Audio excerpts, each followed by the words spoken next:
तो नमस्कार, मैं प्रियंका पांडे और आप देख रहे हैं हमारा स्पेशल सेगमेंट आज का एजेंडा। हम आपको बताना चाहेंगे कि देश के लगभग तकरीबन 8 से 9 राज्यों में डेल्टा प्लस की एंट्री हुई है। इसी पर आज का कार्यक्रम हमारा आधारित है और हमारे साथ मेहमान के तौर पर जुड़ चुके हैं नेत्र रोग विशेषज्ञ डॉक्टर दीपशिखा सोलंकी। हम आपका बहुत बहुत स्वागत करते हैं। और हमारे साथ हैं doctor Jagdish Gupta, MD medicine है। इनके बारे में आपको बता दें कि कोरोना का जब भयानक दूसरा फेज चल रहा था, जब लोग परेशान हो रहे थे दवाइयों के लिए, इलाज के लिए, हॉस्पिटल्स के लिए, ऐसे दौर में संजीवनी का काम किया था डॉक्टर जगदीश गुप्ता ने। उनके प्रिस्क्रिप्शन से लोगों को घर बैठे कोरोना का ट्रीटमेंट मिला। साथ ही बहुत से लोग हॉस्पिटल नहीं गए और घर पर ही ठीक हुए उनके प्रिस्क्रिप्शन के माध्यम से। ये परिचय है डॉक्टर जगदीश गुप्ता का। अपनी चर्चा को आगे बढ़ाते हुए सबसे पहले डॉक्टर गुप्ता, हम आपसे ये जानना चाहेंगे कि ये कोरोना की लहर तो लगातार बदलती चली जा रही है। कोरोना का पहला जब स्ट्रेन आया तब पॉजिटिव हो जाने से ही लोग डर रहे थे, एहतियात भी बरत रहे थे, मास्क भी लगा रहे थे, घरों में कैद हो गए थे क्योंकि बीमारी के बारे में बिल्कुल अज्ञात थे लोग, और जो जानकार थे वो भी नहीं जानते थे। परंतु कोरोना का जब दूसरा लहर आया तब सडनली पॉजिटिव के 2-3 दिन बाद ही लोगों का ऑक्सीजन लेवल डाउन होने लग गया, हॉस्पिटल्स नहीं मिल रहे थे, काफ़ी संख्या में लोग मरे भी, प्रभावित भी हुए। कैसे देखते हैं? देखिए, क्या है कि जो दूसरी लहर आई उसमें जो वायरस था वो थोड़ा सा म्यूटेट हुआ है। म्यूटेट वायरस अपनी संरचना बदल लेता है और बॉडी के डिफेंस से बच निकलता है, और ये काफ़ी संक्रामक स्ट्रेन थी इसकी। जो डेल्टा स्ट्रेन है काफ़ी संक्रामक थी, और इसने इस बार लोगों को ज़्यादा टाइम नहीं दिया। लोगों का संक्रमण हुआ और 4 दिन, 5 दिन, 6 दिन में ही उनके फेफड़े काफ़ी ज़्यादा हद तक प्रभावित हुए। और चूँकि ये बहुत तेज़ी से फैलने वाला वायरस था पहली लहर के मुकाबले, तो इसमें काफ़ी ज़्यादा संख्या में भी लोग प्रभावित हुए, और इतने ज़्यादा मरीज प्रभावित हुए कि हमें सारी जो चिकित्सा व्यवस्था हैं वो सारी व्यवस्थाएं उनको संभालने के लिए पूरी नहीं पड़ रही थी, क्योंकि इतने ज़्यादा संक्रमण के लिए अस्पतालों में बेड्स, दवाइयाँ, इनकी सबकी अवेलेबिलिटी में प्रॉब्लम आने लगा था। तो जब भी वायरस म्यूटेट होता है, अपना रूप बदलता है, तो वो ज़्यादा घातक हो जाता है, और ये ज़्यादा घातक वायरस ने सेकंड लहर में हमारा बहुत नुकसान किया है। पर सर, ना तो लोग एहतियात बरत पा रहे थे। ये बोला जा सकता है कि जब वायरस ही चेंज हो जा रहा है, अपना रूप बदल ले रहा है, तो ना तो चिकित्सा व्यवस्थाएं हमारी उतनी अलर्ट मोड पे थी, ना पब्लिक उतनी अलर्ट मोड पे थी।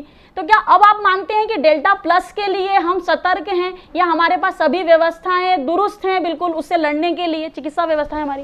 देखिए, पहली दौर और दूसरा दौर, दूसरी लहर, उन दोनों में फ़र्क ये है कि जब पहली लहर आई थी तो इमीडिएट लॉकडाउन हो गया था, लोग सब घरों में बंद थे 2 महीने, और वायरस ने इन्फेक्ट तो किया लोगों को, पर उतनी ज़्यादा आबादी में इन्फेक्शन नहीं फैला, तो लोगों में डर नहीं बैठा। लोगों को कोई चिंता ही नहीं थी। जब लॉकडाउन खुला तो उसके बाद लोग इस तरह से टूट पड़े हर चीज़ों पे, उनको कोई डर ही नहीं था, क्योंकि हर घर में वायरस का इन्फेक्शन नहीं हुआ था।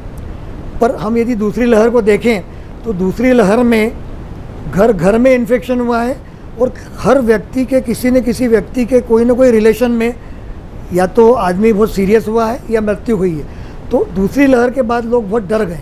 पहली लहर के बाद तो लोगों ने मान लिया था, अक्टूबर, नवंबर, दिसंबर, जनवरी तो ऐसा चल रहा था कि कोरोना चला गया है, और जहां हम देखते थे पब्लिक इकट्ठी है बिना मास्क के, मास्क मुंह से नीचे यदि लगाया है तो लटक रहा है, और कोई सोशल डिस्टेंसिंग मेंटेन नहीं हो रही, और लोग भूल चुके थे कि कोरोना वायरस भी कोई बीमारी है। जब सेकंड लहर ने इतना घातक हमला किया तो अब लोगों में डर बैठ गया है। अभी मैं जब रास्ते से आ रहा था तो मैं ये मार करते आ रहा था रास्ते में कि लोग अब मास्क को किस तरह से लगा रहे, तो मुझे लोग मास्क लगाए हुए दिखे, वो नाक के नीचे लटका हुआ नहीं दिखा। नहीं तो इस दूसरी लहर के पहले जब मैं बाज़ारों में कहीं निकलता था तो देखता था कि लोग मास्क बिना पहने ही या मास्क गले में लटका हुआ है और अपना काम कर रहे हैं। मतलब आप मानते हैं कि अब लोगों में जागरूकता आई है। वो जागरूकता भी भय की वजह से आई है, क्योंकि किसी न किसी के परिवार में या कोई निकटतम रिश्तेदारी में कोई न कोई मृत्यु हुई है और लोगों में वाकई डर बैठ गया। नहीं सर, पर आपने बोला कि लोग जागरूक हो गए हैं, क्या हमारी चिकित्सा व्यवस्था उतनी जागरूक है? क्योंकि दूसरी लहर में हमने देखा कि चिकित्सा व्यवस्था भी तैयार नहीं थी इस वायरस को लेकर के, तो क्या डेल्टा प्लस के लिए हम तैयार हैं? अब देखिए क्या है कि बेसिकली दूसरी लहर में भी चिकित्सा व्यवस्था तो तैयार थी, पर चिकित्सा व्यवस्था को ये नहीं मालूम था कि जो दूसरी लहर आएगी इतनी तादाद में आएगी, इतने पेशेंट आएंगे। एक कोई भी शहर का या किसी भी प्रांत का एक चिकित्सा व्यवस्था का ढांचा रहता है, उसमें हॉस्पिटल्स रहते हैं, उसमें दवाइयाँ रहती है। पर यदि मान लीजिए 100 आदमियों के लिए व्यवस्था है और 10,000 आदमी आ जाएं इलाज के लिए, तो चिकित्सा व्यवस्था क्या करेंगी? डॉक्टर्स कहाँ से आएंगे, नर्सेस कहाँ से आएंगी, स्टाफ कहाँ से आएगा? ये सब एक दिन में तो पैदा नहीं होते कि साल भर में ही हम 1,000 डॉक्टर हैं उसके 10,000 कर लें, या 1,000 नर्सेज हैं उसके 10,000 कर लें। तो चिकित्सा व्यवस्था इसलिए आपको लग रही थी कि इनसफिशेंट है क्योंकि तादाद बहुत ज़्यादा थी। तो यदि तीसरी लहर आ रही है या आने वाली है, नहीं सर, आ चुकी है ना, मानिए ना, उज्जैन में कल ही की ताज़ा अगर अपडेट आपको दें तो उज्जैन में एक व्यक्ति की मौत हुई है डेल्टा प्लस से, जिसे उन्होंने घोषित किया है चिकित्सा विभाग ने कि डेल्टा प्लस से मौत हुई है। तो ये तो मान ही सकते हैं कि हमारे मध्य प्रदेश में भी एंट्री तो ले ली है डेल्टा प्लस ने। डेल्टा प्लस जो वेरिएंट आया है ये ज़रूरी नहीं हो कि ये तीसरी लहर को इतना फैला पाए। यदि हम लोगों ने अपना कोविड अप्रोप्रिएट बिहेवियर बराबर रखा, मास्क रखा, सोशल डिस्टेंसिंग रखी और सैनिटाइजेशन किया और वैक्सीन लगवा लिया, तो मुझे नहीं लगता है कि ये जो डेल्टा प्लस वेरिएंट आया है ये तीसरी लहर भी हमारे लिए इतनी घातक हो। ये सब हम लोगों के व्यवहार पर निर्भर करता है कि हम इस कोरोना को किस तरह से पनपने देते हैं। क्योंकि आप नेत्र रोग विशेषज्ञ भी हैं, ब्लैक फंगस बहुत हुआ दूसरी लहर के बाद। पहली लहर में तो हमने कहीं सुना ही नहीं कि कोई फंगस भी होता है, और ऐसी किसी बीमारी के बारे में भी लोगों ने तो नहीं सुना था। क्योंकि अब आप लोग तो मान लीजिए कि परफेक्ट हैं, डॉक्टर हैं, आप लोग जानते हैं कि अलग अलग रंगों के फंगस होते हैं। हमने तो एक रंग का फंगस नहीं सुना था। इस कोरोना की दूसरी लहर ने कई रंगों के रंग बिरंगे फंगस दिखा दिए, और गिरगिट भी इतनी जल्दी रंग नहीं बदल रहा था जितनी जल्दी ये फंगस रंग बदल रहा था। तो आपका अनुभव उस समय का दीपशिखा जी कैसा था जब आपके सामने पहला केस ब्लैक फंगस? देखिए, फंगस वैसे तो हमारे आसपास सब जगह होता है जिसे हम इग्नोर कर देते हैं, और हमारी अगर इम्यूनिटी अच्छी है तो वो फंगस हमें अफेक्ट नहीं करता। लेकिन कोरोना के टाइम पर हमें ये समझ आया कि जिन लोगों की इम्यूनिटी पहले से कॉम्प्रोमाइज्ड है किसी XY वजह से, जैसे या तो डायबिटीज़ हो गई या कोई और उनका कोई ऑर्गन कॉम्प्रोमाइज्ड है, तो इम्यूनिटी का लेवल ऑलरेडी कम है, और उसके बाद फिर उन्हें कोरोना ने घेर लिया, तो उस कोरोना से जो रही सही इम्यूनिटी थी वो भी कम हो गई। तो अब इस बॉडी को हम कहेंगे ये एक्चुअली इम्यूनो कॉम्प्रोमाइज्ड है, और इस इम्यूनो कॉम्प्रोमाइज्ड बॉडी के लिए अपॉर्चुनिटी मिलती है इस तरह के फंगस को, जिसको हम ब्लैक फंगस कहते हैं। एक्चुअली इसका नाम होता है म्यूकरमाइकोसिस। तो ये क्योंकि ब्लैक कलर की कॉलोनीज पैदा करता है इसलिए हम इसको ब्लैक फंगस कहते हैं, और इसको अपॉर्चुनिटी मिली एयरवेज के थ्रू। तो ये नाक के रास्ते, मुंह के रास्ते इसने म्यूकोसा को इन्फ्लेम किया, और फिर वहाँ से साइनस, और फिर ऑर्बिट, और फिर ब्रेन, इस तरह के इसने रूट बनाए, और बहुत सारे केसेस में लंग्स तक भी गया है। मैम, उन दिनों माना जा रहा था जब ब्लैक फंगस के बहुत ज़्यादा केसेस आ रहे थे, अब तो इक्का दुक्का मामला सामने आ रहे हैं, पर उन दिनों ऐसा माना जा रहा था कि जो शुगर पेशेंट हैं, जो डायबिटिक हैं, पहले से जो डायबिटिक पेशेंट हैं और जो कोरोना से भी पॉजिटिव हुए, लंबे समय तक ट्रीटमेंट भी हुआ, ऐसे लोगों को ज़्यादा इफेक्ट किया ब्लैक फंगस ने? जी, आप देखेंगे कि घर में भी अगर ब्रेड रखा है, ब्रेड क्या है, वो एक तरह का शुगर है, तो शुगर पर फंगस ग्रो करता है।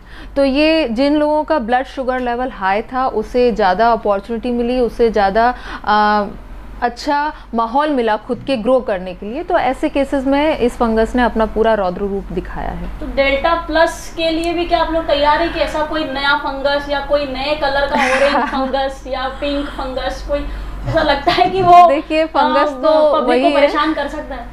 फंगस तो वही है, बट तीसरी लहर के लिए हम यही बोलेंगे कि आपको, जैसा डॉक्टर साहब ने भी बताया, कि हमें कोविड अप्रोप्रिएट बिहेवियर को पूरी तरह से फॉलो करना है, सैनिटाइजेशन को फॉलो करना है। घर में हमको डैम्पनेस कहीं भी है उसे नहीं रहने देना है।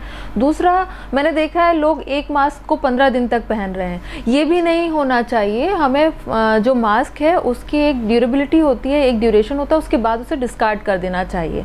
देखिए लगातार यही बातें सामने आ रही है। अपने दर्शकों को बता दें कि एक व्यवहारिकता जो है बदलनी पड़ेगी, व्यवहारिक बदलाव अब अपने जीवन में आप लोगों को लाना होगा। जो भी लोग हमें देख पा रहे हैं, सुन पा रहे हैं कि मास्क तो जरूर से जरूर लगाना है। ये मास्क आपके लिए संजीवनी का काम करेगा। भले आपने वैक्सीनेशन के दोनों डोज करवा लिए हों, लगवा लिए हों, उसके बावजूद इस बात को अपने दिमाग में बैठा लीजिए कि मास्क तो लगाना ही है। बिल्कुल ठीक कह रहे हैं शायद। बिल्कुल, ये दोनों डोज लगाने के बाद भी किसी व्यक्ति को दोनों डोज लग गए हैं वैक्सीनेशन के, उस कोरोना वायरस को नहीं मालूम कि इसको डोज लगा हुआ है, तो वो वायरस तो आपके शरीर में एंट्री करेगा। वैक्सीन से ये फ़ायदा होगा कि जिसको वैक्सीन लगा हुआ है उसको कॉम्प्लिकेशन ज़्यादा नहीं होंगे। सर्दी जुकाम एक छोटा सा वायरल जैसा होता था पहले, वैसा होके ये निकल जाएगा कोरोना। पर ये व्यक्ति जिसको दोनों डोज लग चुके हैं, जिसको कोरोना के वायरस ने एंट्री ले ली, ये दूसरों को तो फैलाएगा। और दूसरे यदि बिना वैक्सीनेशन वाले हुए तो उनमें कोरोना घातक असर कर सकता है। तो वैक्सीन लगना गारंटी नहीं है कि आपको कोरोना नहीं होगा। कोरोना से बीमारी गंभीर नहीं होगी, बीमारी गंभीर नहीं होगी, सर्दी जुकाम होकर निकल जाएगा। डॉक्टर गुप्ता, एक बड़ा विषय है कि जैसे कि डॉक्टर सोलंकी ने बताया कि जो शुगर पेशेंट थे, जो डायबिटिक पेशेंट थे, उनको ब्लैक फंगस की शिकायत हुई।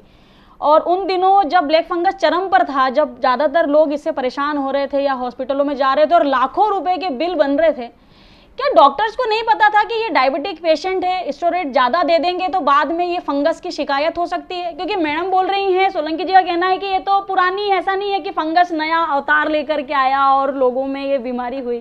तो ऐसा मतलब चिकित्सा विभाग में इस बात की जानकारी ही नहीं थी? नहीं, देखिए क्या है, आप ये देखें कि जो आप जिस ड्रग की बात कर रहे हैं स्टेरॉइड की, तो ये इसके इलाज में बहुत प्रभावी है। कोरोना के जो चेस्ट वाले जो पेशेंट्स हैं उनमें बहुत प्रभावी है।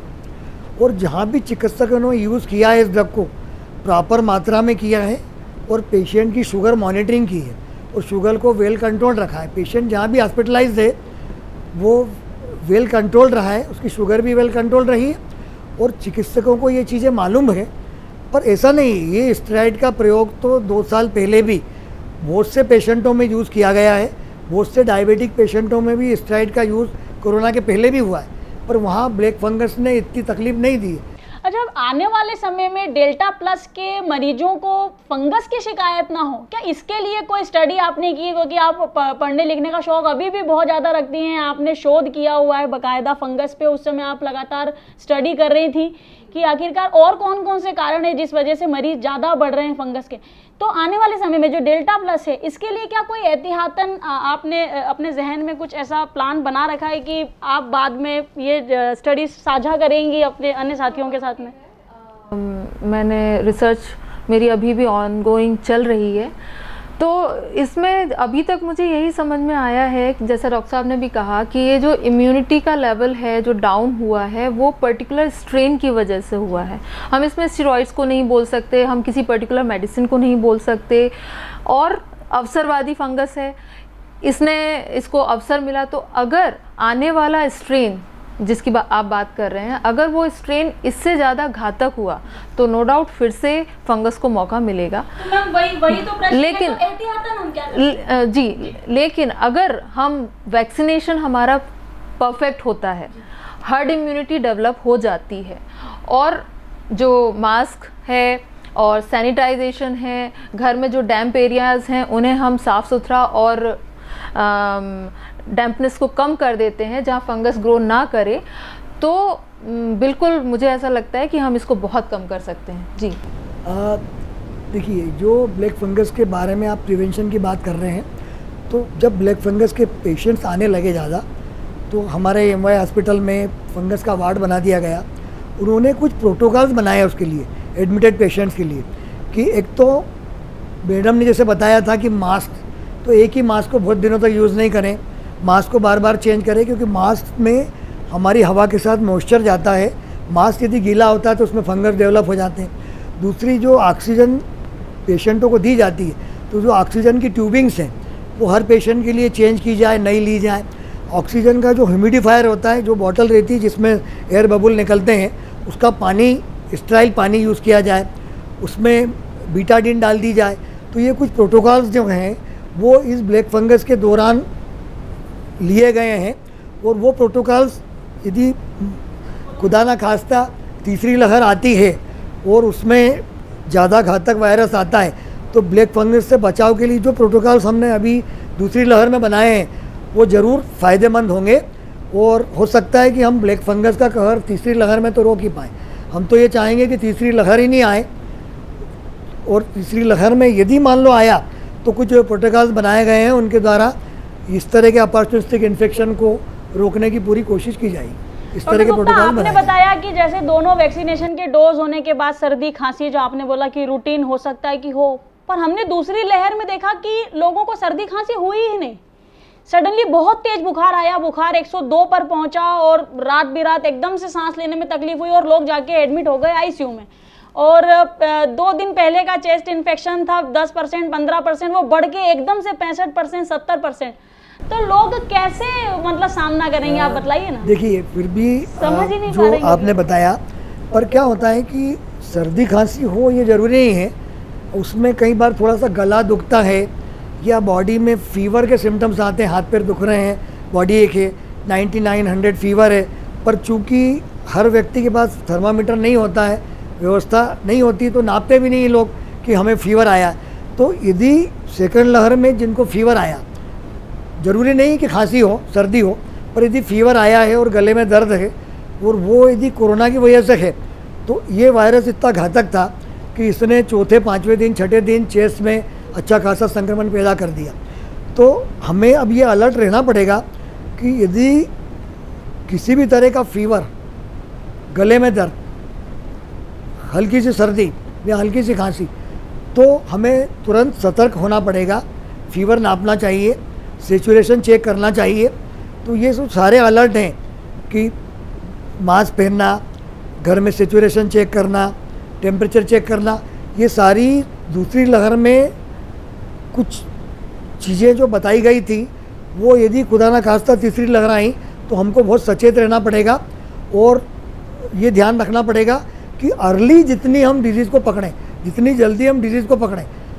लोगों में दूसरी लहर में कोरोना टेस्ट कराने का भी बहुत डर था। हमारे पेशेंट्स को हम बोलते थे कि भाई तुमको सर्दी खांसी है, मेरी ओपीडी में पेशेंट आया, मैंने कहा सर्दी खांसी है, तुम ये ऐसा करो कोविड टेस्ट करा लो। अरे साहब ये कोविड की टेस्ट मत कराओ आप, हमको तो टाइफाइड होगा या हमको तो सर्दी खांसी है, अब हमको दवा लिख दो। हम इंसिस्ट करते थे, लोग नहीं कराते थे। पर जब दूसरी लहर इतनी घातक हुई तो अब लोगों में अवेयरनेस आई है, डॉक्टर्स में भी अवेयरनेस आई है, जनता में भी अवेयरनेस आई है। तो हमें यदि थोड़ा सा भी बुखार है तो कोविड टेस्ट, अच्छा पहली लहर में हम देखें तो कोविड टेस्ट कराने की बहुत प्रॉब्लम थी।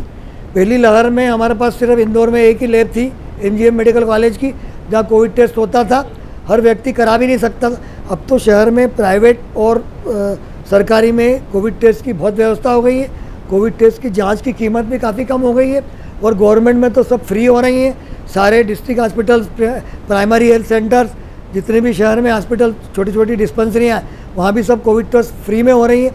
तो कोविड टेस्ट कराने से डरना नहीं चाहिए, जितनी जल्दी पकड़ में आए। लोग जो टाल देते हैं, अरे ठीक है सर्दी खांसी है, 2 दिन दवाई केमिस्ट से लेके खा ली, नहीं, हमको तो कोविड टेस्ट करा लेना चाहिए जितनी जल्दी पकड़ में आए।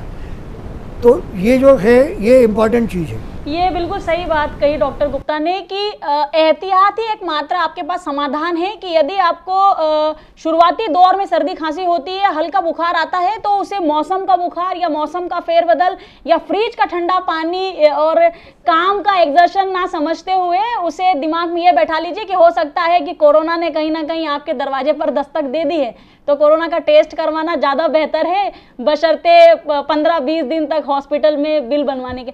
मैम आप कैसे देखते हैं, क्या हम रूटीन दिनचर्या में कुछ ऐसा परिवर्तन पब्लिक अपने ऐसा करे जिससे फंगस का शिकायत ना हो?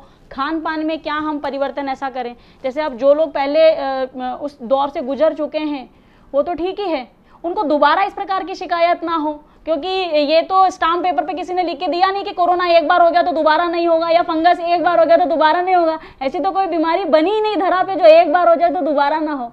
तो क्या आपकी तरफ से आप हमारे दर्शकों को कोई ऐसा मैसेज देना चाहेंगे? देखिए, मैं समझती हूँ कि सिर्फ खान पान ही नहीं, एक बॉडी टेम्परेचर का भी एक रोल होता है, और उसमें मैं यही कहूँगी कि हमें अपने बॉडी का टेम्परेचर एक लेवल पर मेंटेन करना चाहिए। बहुत से लोगों को एसी में बैठने की आदत हो गई है, उससे हमको बाहर आना चाहिए, जिससे कि आप थोड़ा सा धूप भी झेल सकें, टेम्परेचर को आपकी बॉडी झेल सके, इससे भी इम्यूनिटी डेवलप होती है। तो एक तो ये इम्यूनिटी डेवलप करनी है। दूसरा, खान पान में हमको सुबह का खाना शाम को गर्म करके बिल्कुल नहीं खाना चाहिए, क्योंकि जो इसमें टॉक्सिन्स बन जाते हैं, अगर हम उसको दोबारा गर्म करते हैं तो वो टॉक्सिन्स का इंटेक नहीं होना चाहिए। हमको ताज़ा खाना बनाकर खाना चाहिए, और कुछ मल्टीविटामिन्स अभी हम लोग प्रिस्क्राइब करते हैं, जैसे विटामिन सी है और विटामिन डी है और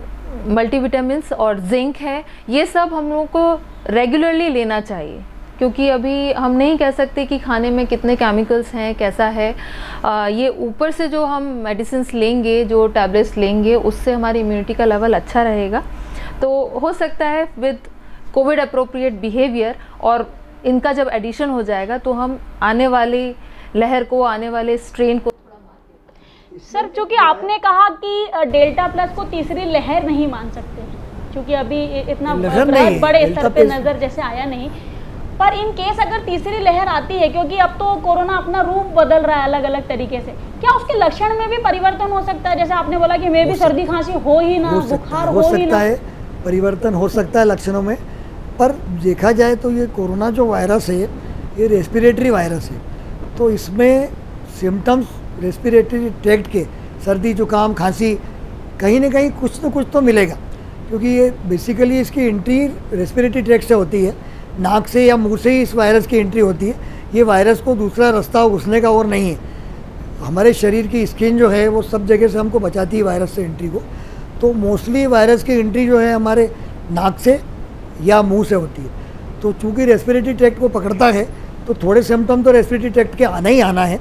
हाँ, इसके साथ चूँकि वेरिएंट है, क्या और कौन से आर्गन को ये इन्वॉल्व करेगा ये हम नहीं कह सकते, पर हाँ रेस्पिरेटरी ट्रैक्ट के सिम्टम तो ज़रूर मिलेंगे।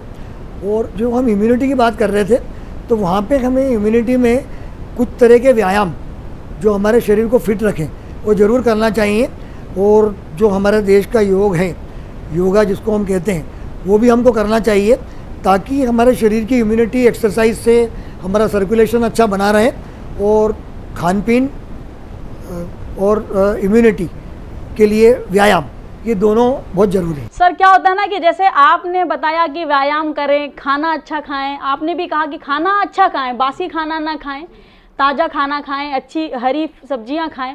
परंतु सर, लोग केवल इतना ही सुनते हैं, दर्शक भी जो हमारे सुन रहे हैं वो केवल इतना ही अमल कर पाते हैं कि जैसे मुझे एक वाकया याद आता है कि जब कोरोना बहुत भीषण रूप ले रहा था अपना, इंदौर ही नहीं, प्रदेश ही नहीं, पूरे देश में, तब हमारी अगर किसी से टेलीफोनिक कन्वर्सेशन होती थी तो आमतौर पर लोग कहते थे काढ़ा पी रहे हैं ना, काढ़े से ठीक हो जाएंगे, अदरक की चाय पी रहे हैं, काली मिर्च और हल्दी का सेवन कर रहे हैं। तो कई लोग इस गफलत में भी कोरोना का शिकार हुए कि उन्हें ऐसा लगा कि पिछले कोरोना के समय में यही काढ़ा, क्योंकि उस काढ़े को अमेरिका में भी लोग ले रहे थे, रशिया में भी लोग ले रहे थे, इटली में भी लोग ले रहे थे, तो पब्लिक कहीं ना कहीं इस गफलत में थी कि काढ़े से ही ठीक हो जाएंगे, और उसी काढ़े ने कई लोगों की जान ले ली।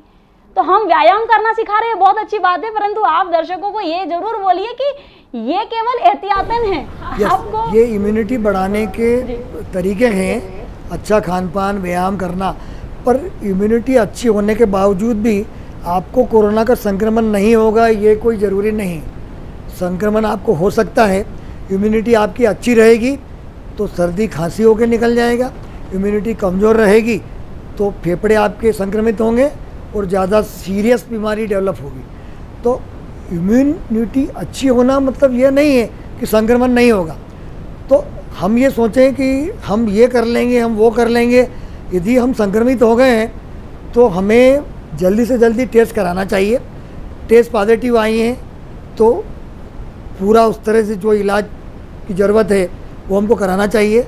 हम ये नहीं कि हमारे घर में ही अपनी मर्जी से कुछ भी इलाज चालू कर दें कि हम ये पिएंगे, काढ़ा पिएंगे, हम ये पढ़ेंगे या वो करेंगे और हम हल्दी पिएंगे।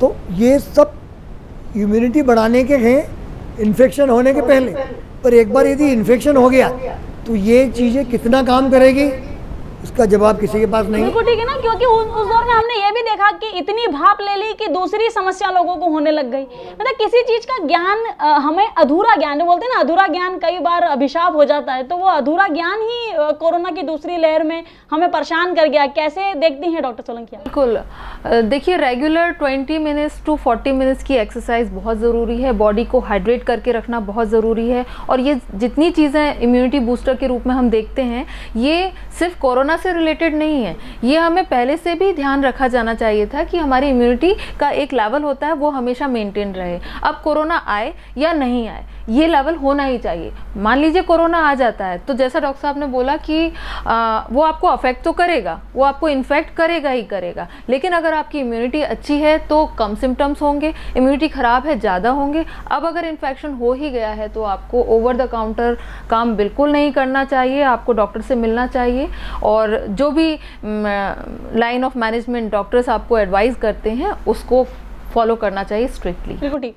डॉक्टर गुप्ता, कैसे देखते हैं रशिया में थर्ड लेयर आने लग गई, ब्रिटेन में हम देख ही रहे हैं कि कोरोना की वैक्सीन भी लोगों को लग रही थी, बहुत जागरूकतावश लोग लगवा भी रहे थे, उसके बावजूद लोग अब फिर से कोरोना के शिकार हो रहे हैं इन दोनों ही देशों में।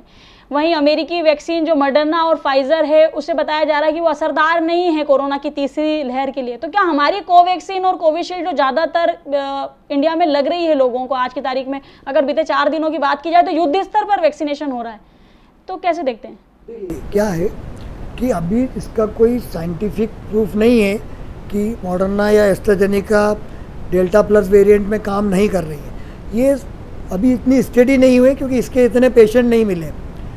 और दूसरा, ब्रिटेन में और रशिया में जो थर्ड लहर आ रही है, थर्ड वेव जो आ रही है, तो अभी पूरे देश का मास वैक्सीनेशन पूरा नहीं हुआ है। न तो यूके में पूरी आबादी को वैक्सीन लगे हैं, न रशिया में पूरी आबादी को वैक्सीन लगे।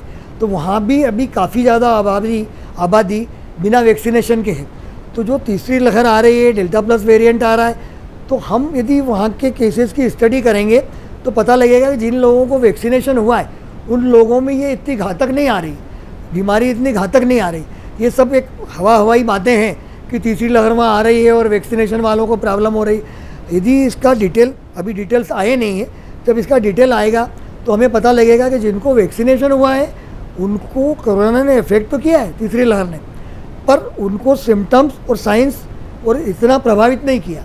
तो अभी ये सब हवाई बातें हैं कि दोनों वैक्सीन काम नहीं कर रहे हैं। अभी इनके साइंटिफिक प्रूफ आना बाकी हैं और हमें भी जो 2 वैक्सीन लग रही हैं तो इनके बारे में भ्रमित नहीं होना चाहिए कि ये वैक्सीन डेल्टा प्लस वेरिएंट पे काम करेगी या नहीं करेगी। देखिए, जो कोरोना वायरस है इसमें जो वैक्सीन बनाई गई है ये इसके स्पाइक प्रोटीन के अगेंस्ट बनाई गई है, और स्पाइक प्रोटीन कोई सा भी वेरिएंट आए उसमें स्पाइक प्रोटीन तो हो गई। तो मुझे लगता है कि जो भी हमारे पास वैक्सीन अवेलेबल हैं ये सारे वेरिएंट्स में काम करेंगी। ये हो सकता है कि कुछ पेशेंट में इन वैक्सीन्स के अगेंस्ट एंटीबॉडीज़ नहीं बनी। तो हम देखें तो सारे वैक्सीन्स में ये है कि कोई वैक्सीन 72% पेशेंट में काम करती है, कोई वैक्सीन 80% में काम करती है, कोई 85% में काम करती है। डॉक्टर सोलंकी, जब से ये वायरस आया, चूंकि अगर वेदों पुराणों और अगर ज्योतिष की बात की जाए तो आमतौर पे ये माना जाता है कि हर 100 साल पे महामारी आती है। आपने भी सुना होगा, हमने भी सुना और हमारे दर्शकों ने भी सुना है।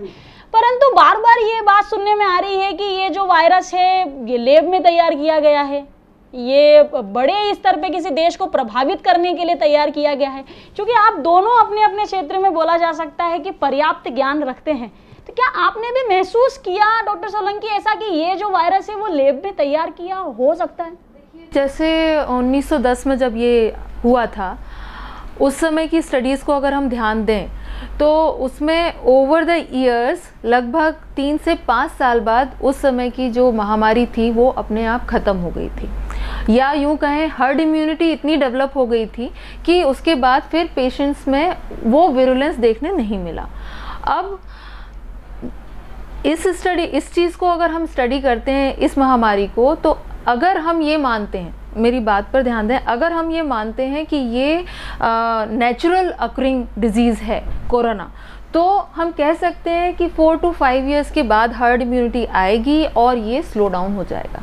लेकिन अगर ये मैन ऑल्टर्ड या मैन मेड वायरस है तो फिर इस पर हमारे पास अभी इतना डेटा कलेक्ट नहीं हुआ है कि जिसके बारे में हम कमेंट कर सकें। पर अगर ये है मैन ऑल्टर्ड तो हम कह सकते हैं कि आने वाले जो स्ट्रेन्स आएंगे वो बहुत बहुत खतरनाक हो सकते हैं। सर, क्या आपको लगता है कि ये लैब में तैयार किया हो सकता है? क्योंकि अनुभव बोलता है और एलिगेशन तो बहुत लगे, कभी चाइना पे लगे, कभी अमेरिका पे लगे कि अमेरिका ने तैयार करके भारत में भेजा, कभी ये हुआ कि चाइना ने अपनी आबादी को कम करने के लिए ये वायरस खुद ही तैयार किया और बाद में उसे मार्केट में छोड़ दिया।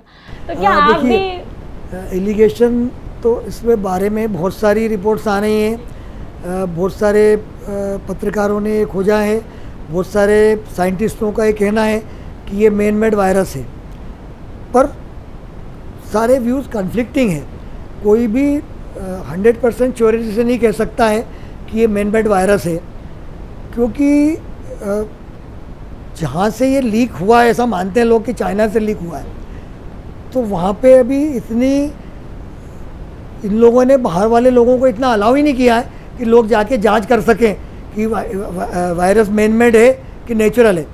तो और इस जांच की अनुमति चाइना वापस देने वाला भी नहीं है, मुझे नहीं लगता कि चाइना देगा।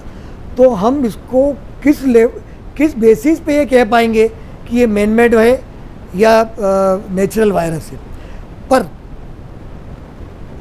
मैन मेड हो या नेचुरल हो, चूँकि ये बीमारी तो फैला ही रहा है, तो हमें तो हमारी पूरी सावधानी रखना है, वैक्सीनेशन करवाना है, मास्क पहनना है, सैनिटाइजेशन करना है, क्योंकि दुनिया का कोई भी वायरस चाहे मैन मेड हो या नेचुरल हो, मैन मेड हो तो भी हमारी बॉडी की इम्यूनिटी सिस्टम को तो कभी ख़त्म नहीं कर सकता। खूब डरने की ज़रूरत नहीं है कि ये सारी आबादी को ख़त्म कर देगा, कुछ नहीं कर सकता ये वायरस। सिर्फ हमें सावधानी रखना है, 1-2 साल। बिल्कुल ठीक बात है, भयभीत रहिए और सावधानी रखिए, क्योंकि डरते जहाँ नहीं है तो उसके बाद सावधानी भी हम भूल ही जाते हैं लगभग। तो इसलिए हम तो यही कहना चाहिए कि डरिए, बाकायदा डरते रहिए जब तक कि ये कोरोना जड़ से ख़त्म नहीं हो जाता। डॉक्टर साहब, कैसे देखते हैं, जब कोरोना का भयानक दौर चल रहा था तब खूब रेमडेसिविर लगाई गई, टोसी इंजेक्शन लगाए गए, काफ़ी सारे प्रयोग भी हुए और उन प्रयोगों का साइड इफेक्ट भी देखने को मिला। देखिए क्या है कि जो रेमडेसिविर लगे हैं इंजेक्शन, तो वो यूजुअली ज़्यादा डोजेस ज़्यादा यूज़ नहीं किए, 6 या 7 डोजेस टोटल लगे हैं और ये एंटीवायरल ड्रग है।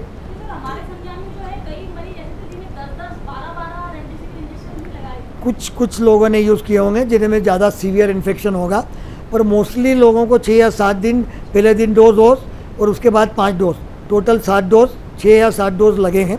और मोस्टली अस्पतालों में मोस्टली डॉक्टर्स ने यही उपयोग किए। किसी डॉक्टर ने जहाँ सीरियस पेशेंट हैं, जहाँ कोई दवाई काम नहीं कर रही है और ये लग रहा है कि अब इस पेशेंट को कैसे निकालें, तो वहाँ उन्होंने 2 या 3 या 4 दिन ज़्यादा यूज़ किए होंगे। दूसरा है कि रेमडेसिविर के साइड इफ़ेक्ट्स तो सब ड्रग के होते हैं, पर रेमडेसिविर के साइड इफ़ेक्ट्स से हम समझें कि लोगों की जान गई हो ऐसा नहीं। और जो टोक्लिजिमेब इंजेक्शन है वो तो गेम चेंजर था।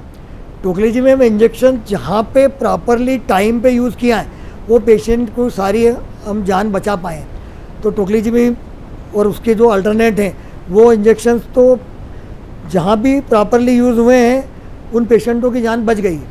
तो हम ये कहें कि ड्रग का ओवरडोज या ओवर यूज़ या कहना चाहिए हाँ एक्सपेरिमेंट कराओ, ऐसा नहीं है। ये ज़रूर है कि पहले दौर में, पहली वेव में हमको ये मालूम ही नहीं था कि ये वायरस क्या कर रहा है ना।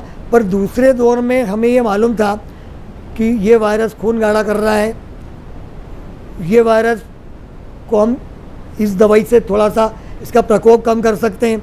देखिए 20% लंग इन्फेक्शन हुआ, उस पेशेंट का 5 दिन में 50% हो गया। वो पेशेंट ऑक्सीजन पे है, उसका सेचुरेशन डिटोरिएट हो रहा है। अब हम इस वायरस को कैसे रोकें? तो रेमडेसिविर इंजेक्शन से कुछ पेशेंटों के वायरस के मल्टीप्लिकेशन रुक गए हैं, तो वो 2 या 3 दिन पहले इम्प्रूव होना शुरू हो गए। जो मरीज़ 15 दिन रहना था ऑक्सीजन पे, वो मरीज़ रेमडेसिविर के यूज़ से 8वें दिन, 10वें दिन या 12वें दिन ऑक्सीजन उसकी हट गई है। तो रेमडेसिविर ने काम किया है और टोक्लिजुमेब में भी काम किया है, जो 50% है। और उसको मान लो साइटोकिन स्टॉर्म आ रहा है, साइटोकिन स्टॉर्म हमको मालूम पड़ा कि उसकी हमने जांच कराई और उसके साइटोकिन स्टॉर्म के हमको लक्षण दिखे, तो टोक्लिजुमेब ने कई जानें बचाई हैं। ये गेम चेंजर साबित हुआ है इस दूसरे लहर में।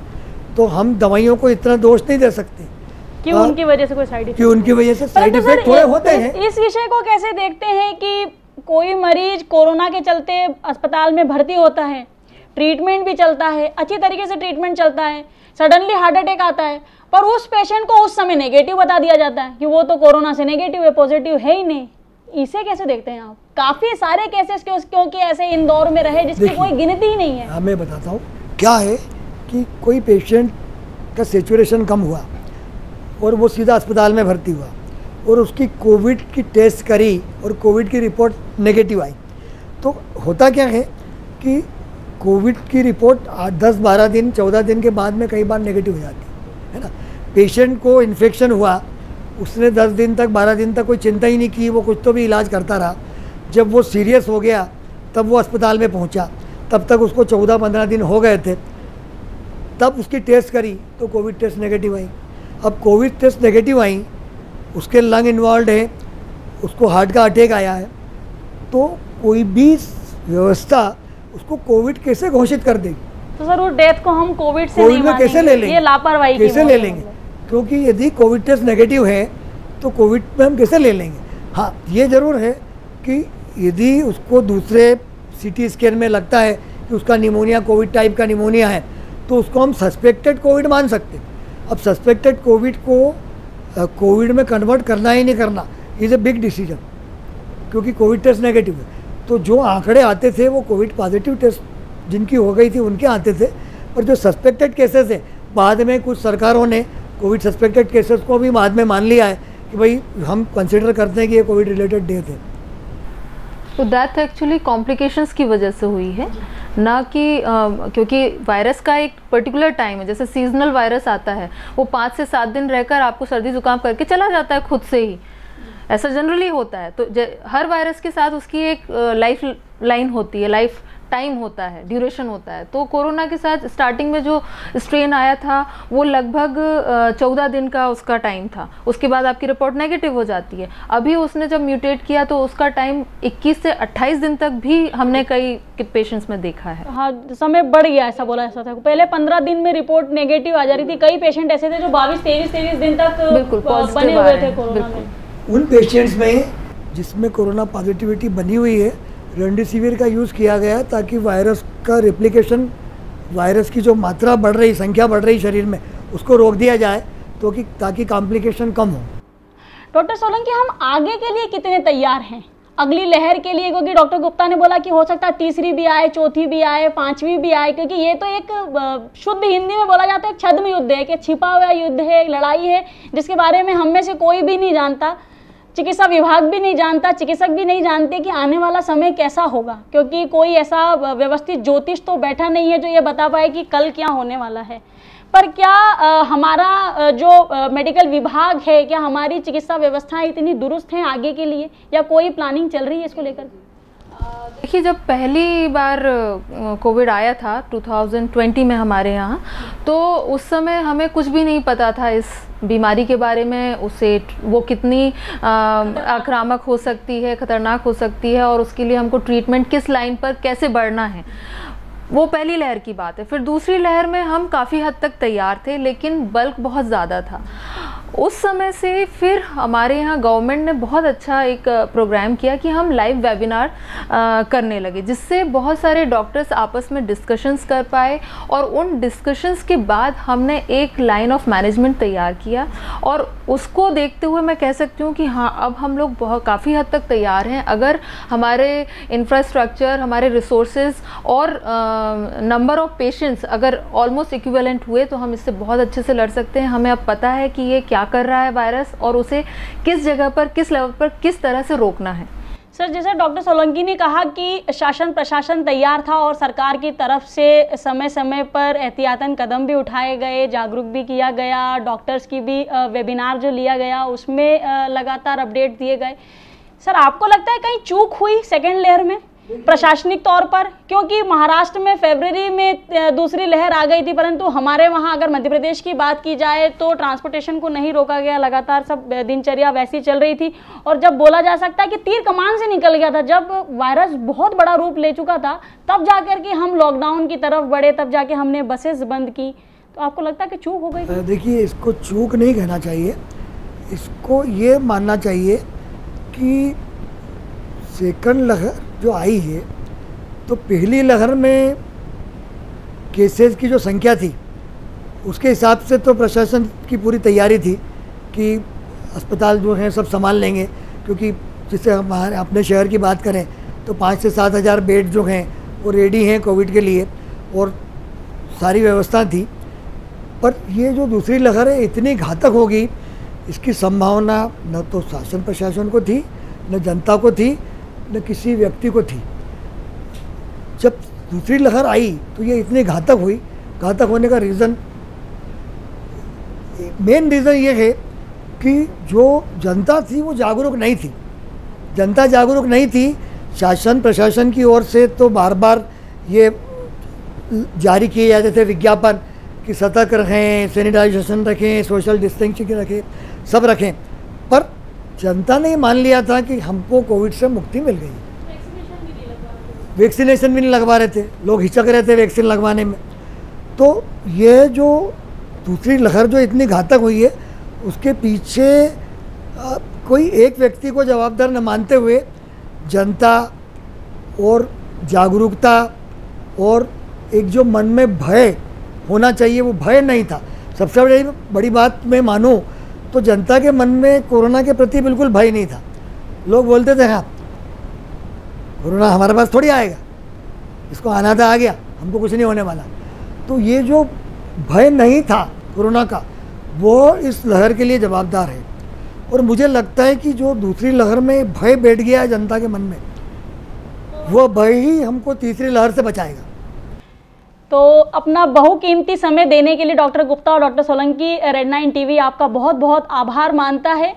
और हम अपने सभी दर्शकों को और जो हमें सुन पा रहे हैं सोशल मीडिया के माध्यम से महज एक ही मैसेज, एक ही संदेश देना चाहते हैं कि एक लड़ाई ऐसी है जो कब तक चलेगी और कब तक रहेगी इसके बारे में ना हम जानते हैं, ना आप जानते हैं, ना शासन प्रशासन जानता है, ना जानती है सरकार और ना ही जानते हैं हमारे मेडिकल के जितने भी साथी हैं। परंतु एक बात मानिए ना कि मास्क लगाइए, वैक्सीनेशन करवाइए, वैक्सीनेशन के दोनों डोज समय पर लगाइए, तमाम सामाजिक नियमों का पालन करिए, सामाजिक दूरियों का पालन कीजिए, मास्क लगाइए, मानिए हमारी बात, तभी बदलेंगे ये तमाम विपरीत हालात।